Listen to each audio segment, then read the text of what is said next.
Testing, testing, 1 and 2. Testing, testing. Testing, testing, 1 and 2. Testing, testing. Testing, testing.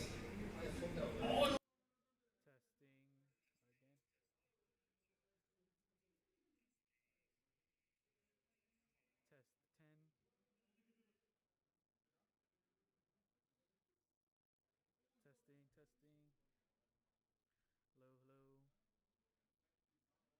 Hello, can you guys hear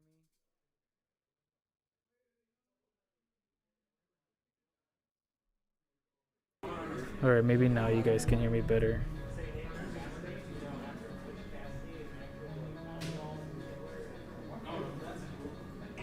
Alright, maybe now you guys can hear me better. Hello, hello.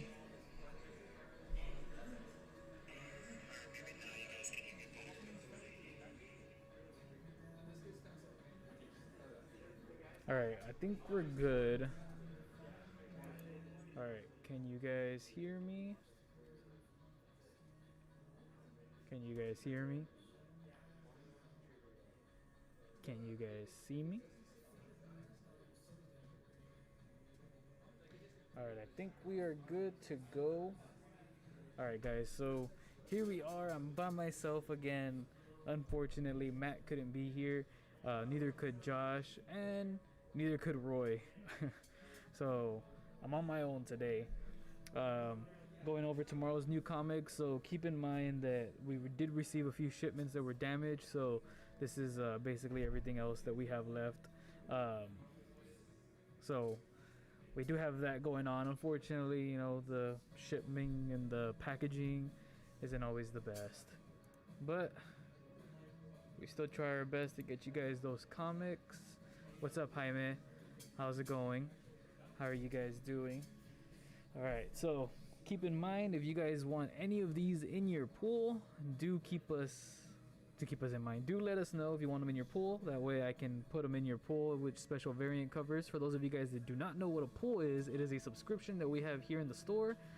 Basically, you subscribe to a minimum of 5 titles, most of whatever infinite amount of titles you want, and every time those titles are released, we do pull them for you. Basically, before we put them out on the wall for the public, you know, the night before New Comic Book Day, we check who has them in their subscription list, and we put those titles in your designated pool, and then the leftovers kind of get put up on the wall.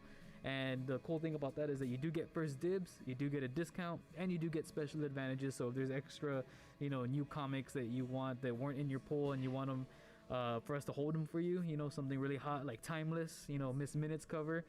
We sold out like instantly, but pool members, you know, give us a call, give us a message like, hey, do you have any left? Can you put one aside for me?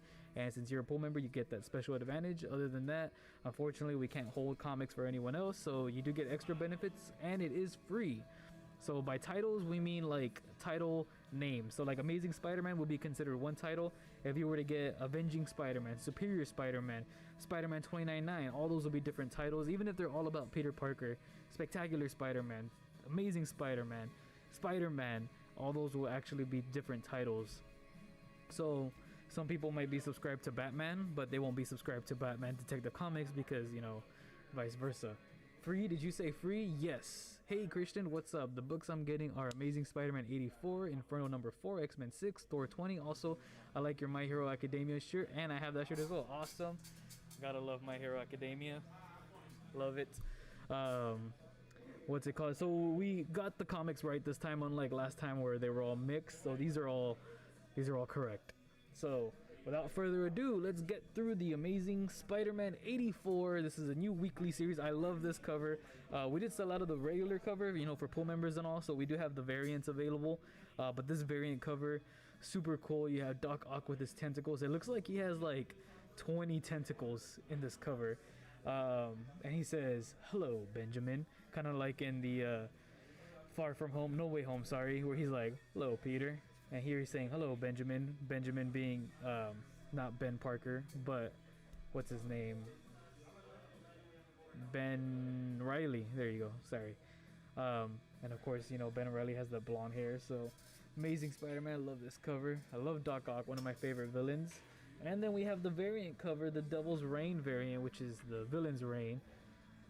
Anyone know who this villain is supposed to be?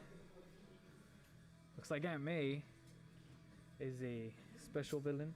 And then we have Black Widow, the Peach Momoko cover. This cover is super nice. Love little Peach Momoko signature down there. Such a nice cover, nice and simple. And then we have a new indie title coming out this week. This is new #1. Looks pretty interesting. It's called Bylines in Blood. Hello, Peter. Wait, you're not Peter. I love that movie. I gotta watch it at least another 10 more times. But yeah, this is a new #1 by Aftershock. Aftershock's been dropping some pretty cool titles lately. So cool one-shots, cool new #1s, and this is a new #1 coming out.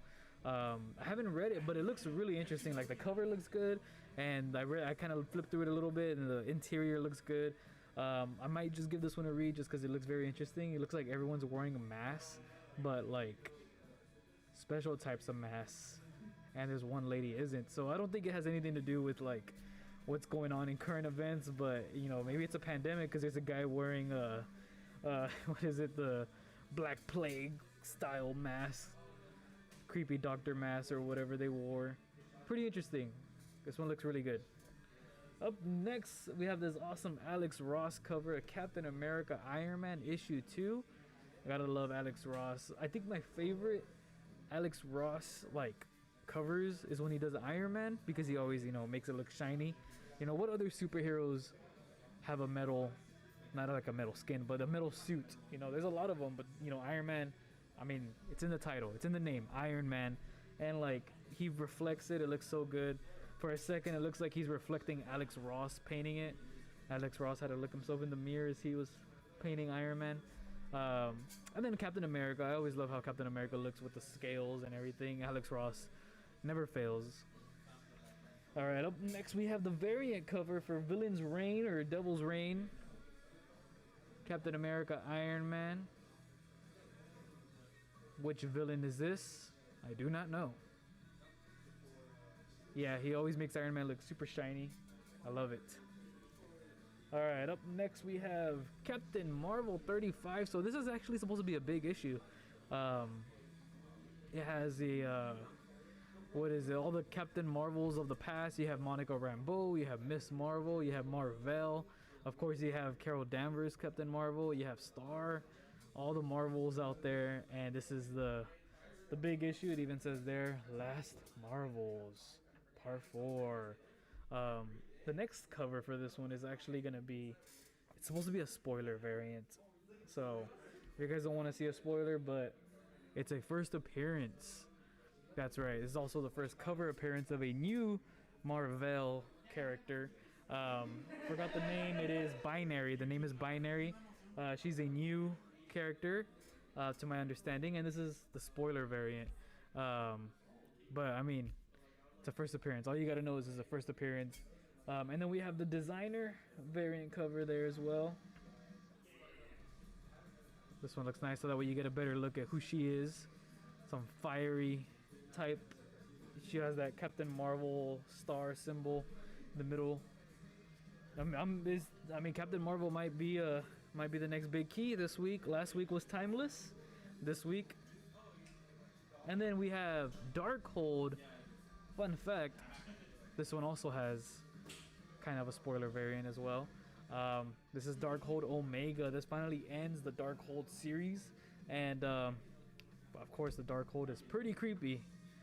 I'll be there after work to pick up my haul. No problem, Jaime.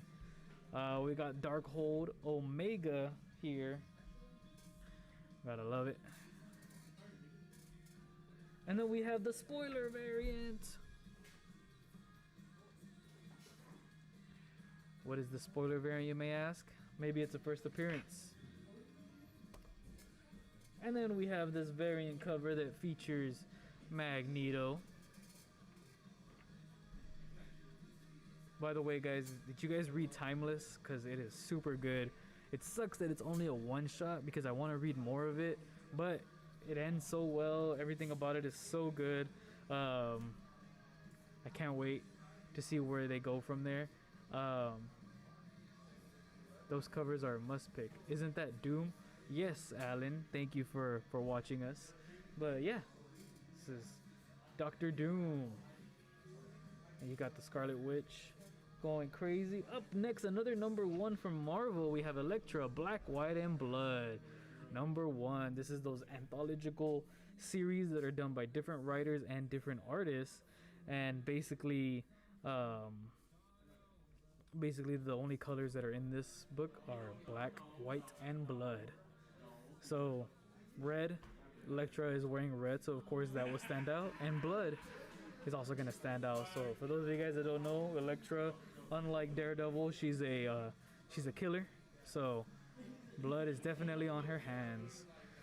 Timeless does set up new stuff for this year. Yeah, that's what I've heard. I'm super excited.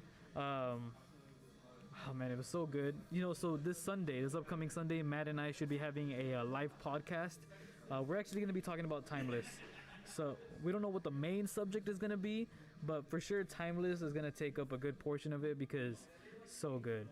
I love the Romita Jr. cover for Elektra. I'm a sucker for any hero character in Romita Jr.'s reign. It's exactly what Matt said when I showed him this cover. He's like, I love this cover. He's like, John Romita Jr. He's like, I love when he draws things in rain. It's exactly what Matt said. Up next, we have another variant cover. Pretty nice cover here. This one's really nice. You see Daredevil in the back overlooking Elektra. He's like, what have you done now, Elektra? And then we have the John Boy cover. Elektra crashing through the ceiling. Alright, up next we have another number one. Plenty of number ones just to get you guys started. Keep in mind, these are the first comics of the year. So these are all new comics to start off the year. Of course, you got to get all these new number ones so that way, you start on some new titles. You like it, maybe start a poll with us. If you don't want to start a poll, that's fine. You do get a discount on the new comics. But, pick up some of these new number ones, give them a read. So we have The Fourth Man. This one's actually quite interesting. It gives me, what's that movie called by the Coen brothers? Fargo. It gives me Fargo vibes. Like, look at the top. It says 3 murders, 25 grand, or best offer. So this guy just killed someone, 3 people, and he did it for 25 grand. But now it's cool. It's very interesting. It looks. I mean, you have a man there that's thrown into the car. You can't really see it that well. It's bloody. It looks pretty interesting. So I do recommend giving this one a read. And then we have the variant cover. This one gives me Breaking Bad vibes. Pancake is sad, but it's sad because there's a bullet hole shot in the center of the head. There's blood. Unfortunately, the egg has blood, or maybe it's ketchup. People like eggs in their ketchup. I mean, ketchup in their eggs, or both. You guys like ketchup in your eggs? I used to as a kid, and then I grew up and I got over it. But sometimes I look back and I think I'm a weirdo for liking ketchup on my eggs as a kid. So please tell me some of you guys have had ketchup with eggs and you didn't mind it, especially as a kid. I don't anymore, I promise, guys. I like it with Cholula sauce now. Alright, so Fourth Man, number 1 of 4. This is a new mini-series, so you guys want to give it a read? Alright, let me check on Facebook, see how we are doing on the face of the book. How many people do we have viewing?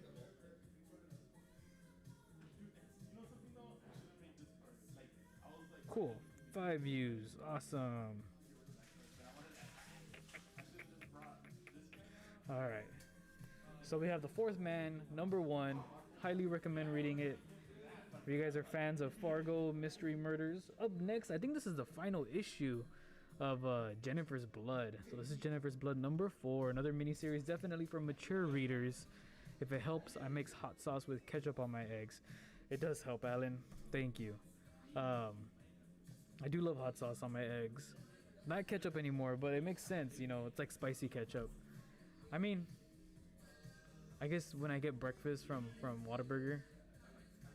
Now I use the what is it, the morning sauce, the picante sauce, and on occasion I dip my breakfast into a spicy ketchup, but that's the only time, I promise, guys. Please don't call the ketchup police on me. I promise I won't do it again. Alright, Jennifer's Blood, number 4. And then we have a variant cover. throwing the black and white sketch, throwing the grenade. Up next, I think this is the final issue for Inferno, number 4. So I haven't read it, but Matt was telling me about it, and it's very interesting. So I haven't really been reading up much of Hickman's X-Men stuff because, you know, X-Men titles can get a little complicated because there's so much. And then, of course, I believe Hickman kind of enhanced that. And it was a little troubling for me because I'm very stupid. No, I'm kidding. I'm very dumb. So I never got to read it, but he told me about this. So here's a Foreshadow variant. It's called the Foreshadow. Literally says there on the bottom, Foreshadow variant. And then here's the beautiful cover. This is why Matt was telling me about it. So we have Mystique. This is a nice looking variant. You have Mystique, who is being transformed from X-23, you know, with the 2 claws and stuff. And I was asking Matt, and I was like, why is this happening? Like, it's so beautiful, but she looks so sad. And he told me that the story is basically about Mystique was kind of hired to kill someone, and I guess Krakoa has the ability to resurrect people, and she wanted her wife to be resurrected, and she did what she had to do, and no resurrection happened, so she wants to get revenge. And that's what Matt told me, and I was like, that's so sad and so good. Like, Mystique, you know, of all people, she's considered a villain, of course, and once she found her wife, like, I feel like things were kind of changed in her character, and then for something to happen and for her to go back to her ways to you know, kill, and for the purpose of only one thing, and is to get her wife back, and then for what? So it's very interesting, and I might just read it now just because of that small synopsis that Matt told me. Inferno was such an interesting series so long, Hickman. Hope to see you in a new Marvel series someday. That's a nice decal cover. Yes, that is the artist decal, or is it decal? I don't know. But this cover, so beautiful. I love it. And then we have, of course, a Peach Momoko cover. I believe that is Mystique's wife. Is she resurrecting? Who knows? But it's such a beautiful cover. I love Peach Momoko and her art. And then we have another variant cover. Also a very nice cover as well. You can see through all this destruction, and then through her you see peacefulness. So much like interpretation with these art covers. Like, I love it.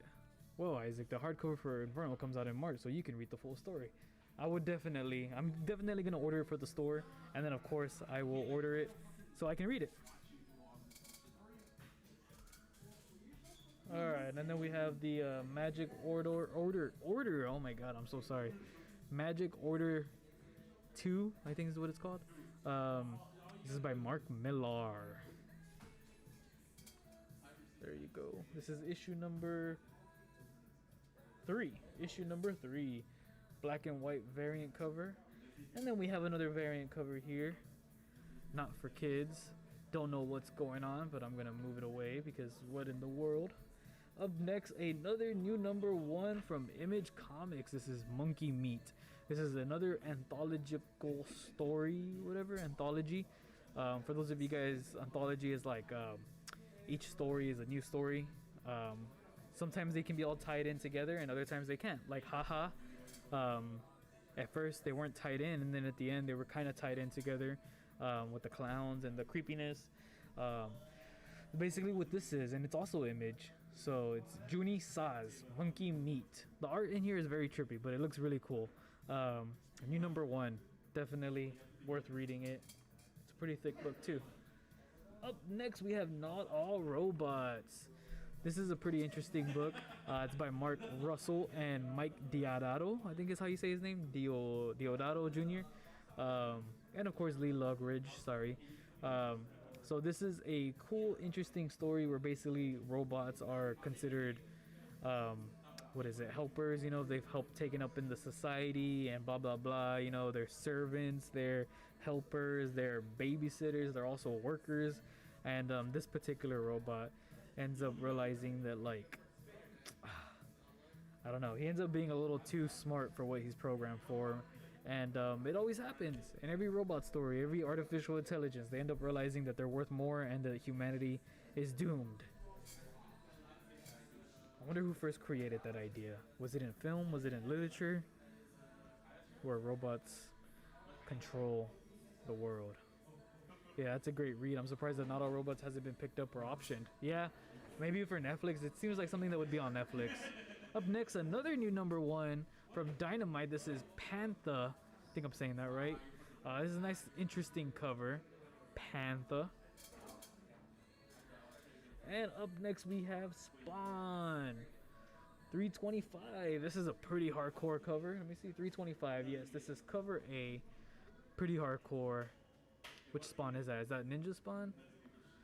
And he's just sliced off some guy's head.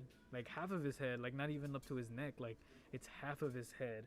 And then the blood is squirting out. And then you have the other half just lying there. So like it's like up to his mouth.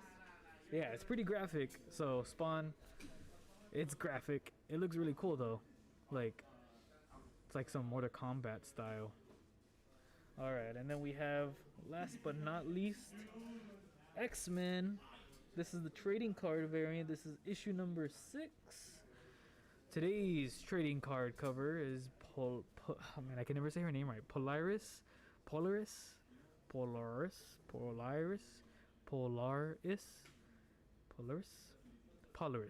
I don't know. But what's really cool about these trading card variants, which I never noticed until this one, was it in the back, it gives you all this information. So you got a little sneak picture of Polaris. I'm sorry. Subject, Polaris. It's a cerebro scan. Add that Spawn to my pool, please. You got it, Mark Alejandro. So it says their real name, Lorna Dane. Height, 5'7". Weight. Group affiliation, X-Men. First appearance, Uncanny X-Men 49, 1968. That's really cool. First appearance. She's funny and cool. Yeah, she is. Alright, and it even has an extra fact. So that's actually all the comics for this week. Don't forget, guys, if you have any questions, if you want to sign up for a pool or want to add anything to your pool, please do send us a message. Tomorrow we are changing our hours for the week, so tomorrow we're gonna open at 11 a.m. So normally we would open at 12 p.m. and New Comic Book Day normally we open at 11 a.m. and New Comic Book Day we open up at 10, but now we're gonna open up at 12 and then we're gonna close at 8. And New Comic Book Day is always the exception. We open up an hour early, so instead of opening up at 10 on New Comic Book Day, we'll be opening up at 11. So we are changing hours. So 12 p.m. we are opening every day except for New Comic Book Day. We open up at 11, and every day we're closing at 8 except for Sundays we close at 7. So yeah, we are changing the hours. And I believe that's it. We're also still working on inventory. It's been such a long week doing inventory. This Friday, no problem, Jaime. This Friday, we're having a live auction / claim sale. So later on after this video, I'm going to post you another sneak peek of what will be on this auction / claim sale. And yeah, can't wait for it. Super excited for it. It's gonna be big since we missed out last week because we were like stuck doing inventory, and inventory became such a huge thing. We ended up having to unfortunately postpone it, so we're gonna have it this upcoming Friday. Awesome news. Going to read both Nightwing but Tom Taylor and also Super Sons. Also the topic for Sunday's podcast is it going to be another topic? We're still thinking about it. We're still debating on what it's gonna be. I'll have to speak to Matt on Friday when we do the live auction. We'll talk about it and then we'll see what Sunday's topic would be. But yeah, super excited. We're gonna have that Sunday, and then Friday is gonna be the live auction / claim sale. So we're gonna have like 99% key issues, maybe 90% key issues. We gotta throw in a few dollar stuff there too for claims. But yeah, it's gonna be big. We're waiting for Friday to be a big one. The last time we had a claim sale was super big. This one we're expecting it to be bigger, so we hope you guys are ready. And then Sunday would be our podcast. Usual time that starts is 8 p.m. Gabriel Torres, I know you can't wait. We're gonna have the Venom Lethal Protector 1. We're gonna have, you know what, you guys will see. There's gonna be plenty of cool stuff. Today I'm gonna post another tease. It's gonna be probably one of the biggest comics we ever had on the live auction. So yeah, today will be another tease, and then tomorrow will be another tease, so on and so forth. But yeah, that should conclude everything, guys. Tomorrow, new comic book day. Come get your comics. We open at 11 a.m. and we'll be closing at 8 p.m. Today we close at 9, but starting for the rest of the week we'll be closing at 8. So can't wait for you guys to stop on by, and that should actually conclude the video. So thank you guys for watching, and we hope to see you on Friday.